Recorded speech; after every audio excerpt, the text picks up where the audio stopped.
There are two things I can guarantee you in my life. One, that I'll die, and the other, that there will only ever be 21 million Bitcoin. And those are what's the two things that I can only value as my life and my Bitcoin.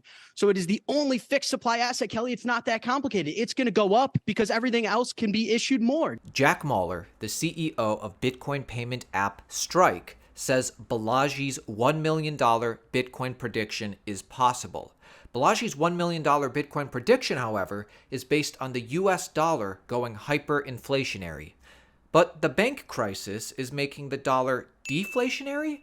Or the 2010s, even with the massive QE, we didn't see the US dollar go hyperinflationary.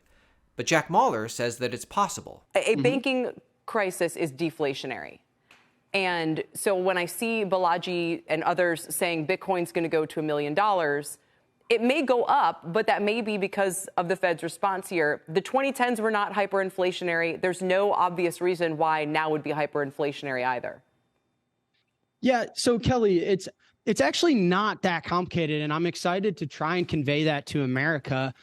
There's a market term that's used here in Chicago a lot, is demand finds supply. What do I mean by that? If Ken Griffin is going to want to buy the most expensive condo in America, someone will build it for him. Someone will put a 201st floor in Miami's tallest building. If silver's going to 1000x, I will walk into my kitchen right now. I will melt all my silverware and I will sell it at market. If gold is going to rally, Elon Musk will find more on Mars.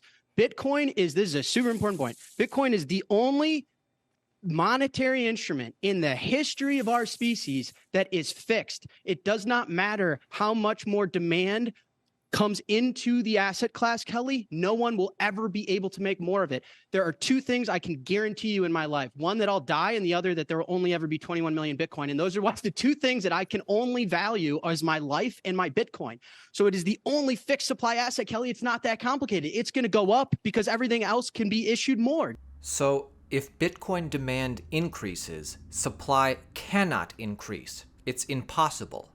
But the Fed says everything is fine. The Fed says inflation is minuscule. Jack doesn't think so. By the way, make sure you subscribe to our channel. Daily videos just like this, keeping you informed on the entire cryptocurrency market. If you're interested in making money in cryptocurrency, subscribe to our channel, Daily Videos. The only thing that's clear to us and clear to our customers is you cannot hold and save in dollars anymore. I think that there's going to be a new era of the US dollar where inflation will enter a normalized 5, 6, 7, 8, 9, 10%. The days of 2% inflation are over. What if you're wrong, Jack? Because the market, as you know, the market is telling us we've gone from having, expected 3.5% inflation last year to just over 2% now for the next 5 years.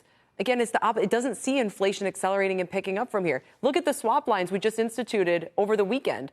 It reiterates the dollar's dominance in the global financial system. And if anything, we're going to be averaging inflation for the next decade that probably looks a lot more like the 2010s we just came from. It was not inflation. And Bitcoin still did very well, by the way. It was not an inflationary period. What's Jack going to say? Because she seems like she's making sense. Inflation is being culled, according to the Fed. Globally, the US dollar is dominant. The QE in the 2010s did not make the US dollar hyperinflationary. Listen to how Jack answers this. Yeah, but Kelly, these swap lines and treating these assets at par that these banks are holding is a load of crap. It's a politically correct way. The swap lines over the weekend were a politically correct way going into an election year for the Federal Reserve to bail out foreign big institutions and not take care of the little guy in the United States of America. Those things aren't trading at par. If they were trading at par, when I walked down to my bank on the corner and I said, I want my money, they'd be able to hand it to me. They can't, Kelly. So this is just a masquerade load of nonsense. If they have to backstop these things with new money, and you're seeing risk on assets, you're seeing scarce assets actually be big winners here. So you could call it inflation because the CPI is a load of nonsense, right? Like the government's going to tell me how the dollar is inflating based on a basket of instruments. Like my Netflix subscription or my Caesar salad doesn't actually tell me how well the dollar is doing or how much it's being devalued. Miami real estate does. Bitcoin does. Bitcoin's up over 50% this year. Yeah. You're telling me that the dollar's not inflating? You're out of your mind. I'm not listening to that. The Fed and the whole monetary system is based on trust, and they constantly break that trust. It'd be the equivalent of there's a fire outside of my house. I smell the smoke, and someone's telling me, no, it's just a bunch of teenagers putting on a bonfire. Okay, but I hear one one siren. I hear one police siren. Yeah. Are you sure it's a bonfire? Yeah, it's a bonfire. Now I hear 10 sirens, 100 sirens. Now my whole community is running out. I'm not going to get up and look outside the window, Kelly, and see what's going on. I don't believe them for a second. You've got to be absolutely crazy to believe the Federal Reserve right now. They're full of it, and I don't have to because I own Bitcoin. There's no one that could deflate my instrument. I get to hold it, save in it. I know the monetary policy. I sleep like a baby, like the baby face that I am. Jack? I think you're crazy if you believe the Fed and these swap lines and treating these assets at par. It's a gimmick. It's a scam. It is fascinating to watch the folks on CNBC or Twitter assume that Balaji's bet that Bitcoin hits $1 million based on hyperinflation is asinine, harmful to his reputation, they say, or simply has terrible odds. Here is what they're all missing. Given the latest financial crisis, coupled with the stubbornly high global inflation, yes, not just US, the Federal Reserve and the FDIC have already backstopped a number of failing banks and have pumped copious amounts of dollars back into the system. The only problem? Headline inflation is still over 6%. When inflation is running 3 times higher than the Fed's target of 2%, injecting hundreds of billions, if not trillions of dollars of liquidity into the system is certainly not going to help promote price stability, aka help bring inflation back to their target. Yet, the regional banking crisis requires a fix. Why? Regional banks make up the majority of mortgages in America, as well as a huge share of consumer loans and other forms of credit. If these banks cannot lend, the economy crashes. Big money center banks like JP Morgan lack the physical footprint in places like rural Oklahoma, so acquiring them will be doable but difficult and slow given how toxic the balance sheets are and the amount of time it would take to pour over them. So the Fed's in a tight spot. The only option is to print money and absorb underwater assets from these banks and in turn inflate the value of risk assets and inflation hedges. Risk assets, right? Yes, that's right.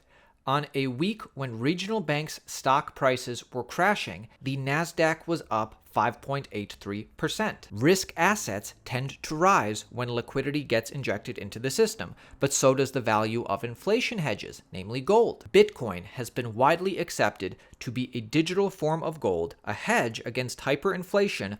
Unlike physical gold, Bitcoin is easy to buy, sell, transfer, hold. Nearly anyone with an internet connection can purchase it worldwide, and nobody can print more of it. So what does this all have to do with Balaji's bit signal, the $1 million bet? He's raising awareness to what is likely coming, an era of hyperinflation. And hyperinflation happens fast. But wait a minute, there's just one problem. Why is the Bitcoin supply fixed? Because can't it be changed? Subscribe to our channel for daily crypto coverage just like this. Engage with the video. Let's get this info out there to as many people as possible. Listen to the answer that Jack gives to this question. You've got to explain to me one thing. Why is the supply fixed? And is that because someone says it's fixed who could change their mind? No, it's a great point and question, Tyler.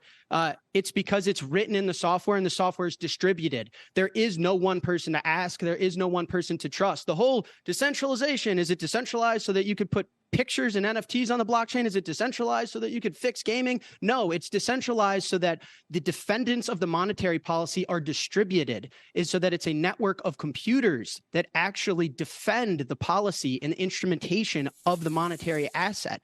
That is not the case for Ethereum. That is not the case for any other altcoin. That is not the case for the US dollar. That is not the case for Miami real estate. That is not the case for precious metals. It is the only monetary instrument that has its monetary policy distributed and defended in a sound way. Forgive me for being dense, so but if you say that, that it's because this is the way the software is written and it is immutable, it is unchangeable. Get your tickets to Bitcoin 2023 Miami, May 18th through 20th, Miami Beach this year. Use code Altcoin Daily, 10% off. This is the biggest Bitcoin conference of the year. Ticket prices continue to increase as we get closer to the event. Use code Altcoin Daily, 10% off. Get your tickets now. Why couldn't the software be rewritten, or why couldn't the authors of the software or the guardians of the software write a new software that creates Bitcoin 2.0 with another fixed supply of Bitcoin? Yeah. So Tyler, I run Bitcoin software, and someone tried to do this. I want you to Google Bitcoin Cash after this interview is over. Someone said, I want to change the rules of Bitcoin. I may want to create more of a supply. I may want to make it faster. I may want to make it do a backflip. I may make it want to store pictures of monkeys drilling on themselves on the blockchain. And they created it, and they created new rules, and they called it Bitcoin Cash. It's a different asset. It's a different instrument. And when someone tries to pay me in it, my software rules that I run in my home in a room over there says, nope, that's invalid. That thing is a piece of poop, and I don't accept it because it is invalidating the rules of the system that were set out by Satoshi Nakamoto over a decade ago. So you can create whatever you want. You want to create FedNow coin, flip a Dookie coin. I don't care. There's 21 million of the things that I run and that I protect and that I save in. And those rules were started a long time ago. And that's what the network runs. So if you change the rules, you're creating a different monetary asset and a different instrument. It doesn't matter.